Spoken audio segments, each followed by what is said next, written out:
Hey y'all, so today I'm going to talk to you about a few things that we're trying to do with our goats to try to prevent parasites. And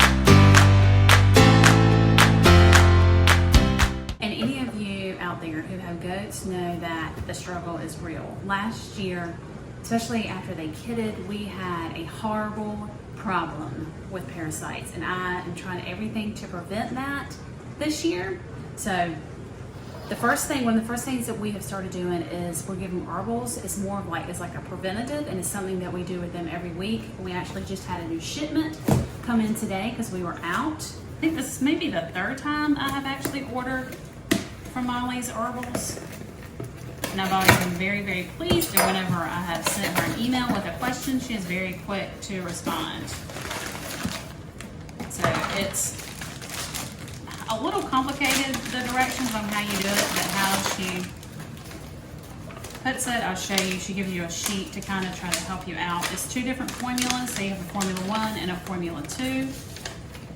And as you can see it like the Formula 1, you give 3 days in a row, and then you just start doing Formula 2 weekly, and then the cycle starts back over. All right, so we're actually with Formula 2 right now, so I'll take Formula 2 out, and it has directions on actually how much in the dosage.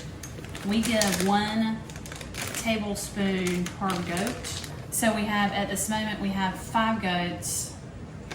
Actually do a little bit more than 1 tablespoon per goat. So that's 2, 3, 4. I have some that will eat this stuff up. And then others, I'm like, please just eat it. Okay, and let me tell you, Molly has a great recipe actually for these dosage balls on her website. I just kind of wing it and just make it my own way with some molasses, peanut butter. Sometimes I put a little bit of flour in there because it helps it stick together. But I can actually leave in the link the actual recipe. So put some peanut butter. I found that actually helps hold it together better when I add the peanut butter. And the molasses.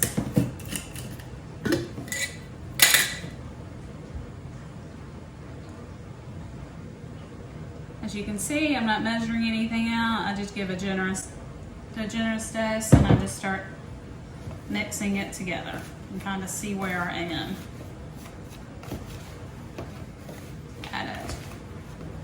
And right now we have 1 dairy buck out there with our 2 dairy goats. And then we actually have a myotonic goat and what's actually her kid who's old enough to breed right now. And we're actually today maybe going to get a meat goat, and that's what we're going to breed those 2 other goats with. So we just have them all separated out. So this actually looks pretty good how I have it right now. So I may just keep it how it is, as is, and not add anything else. And then I just kind of put them into balls. Make them into balls just like this. Like I said, I have a couple that are a little skittish, but normally I can get them to eat it. So that's 4, I got 5. So I normally do 6 tablespoons. I do an extra tablespoon because if one falls on the ground and they don't want it, I like to just have an extra. I like to be prepared. Okay, all right, so I have those made up.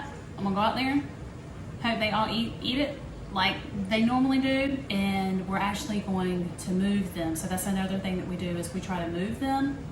All right, let's go. We'll take dosage balls out there and give them to the goats.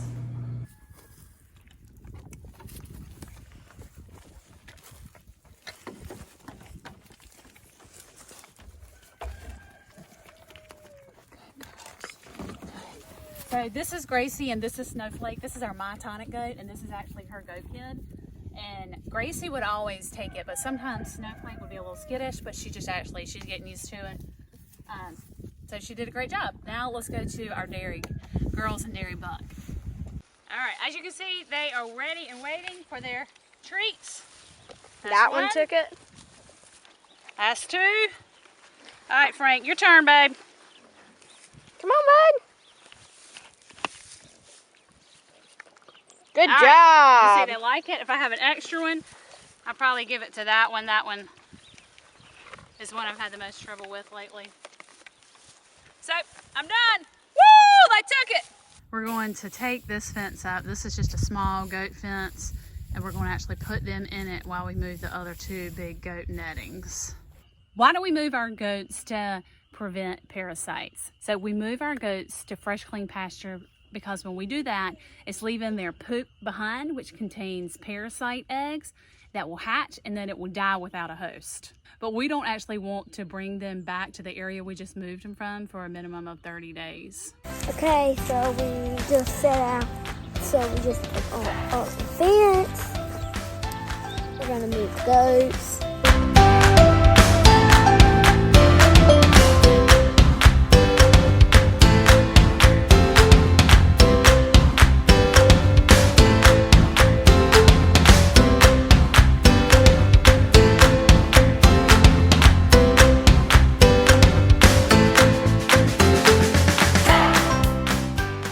And this is something that I actually did not know when we first got goats, but goats are browsers and not grazers. So that means they like shrubs and they like leaves from trees.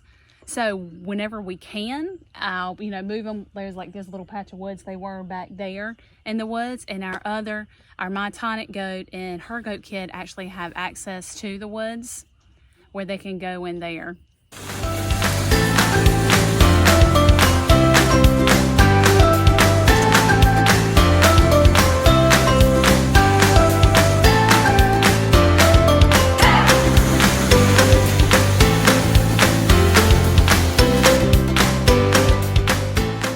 So just another little tidbit of information is it's good for the grass to be about 6 inches tall with goats, and that's because the larva does not have legs, so it cannot move up the blade of grass. Unless it is wet, it can actually just float up a little bit.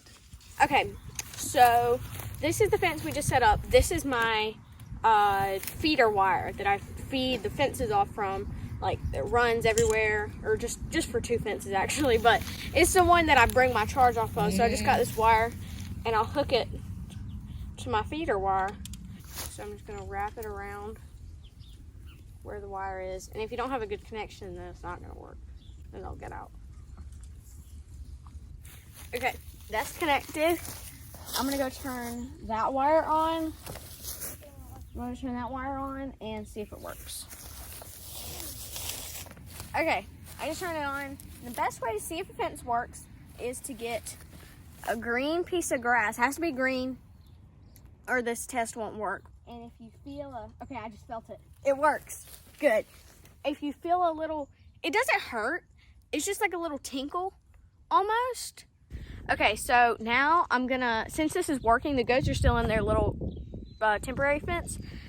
And what I'm gonna do now is pick up their fence and let them out so that they can be in here, since I know that this fence works.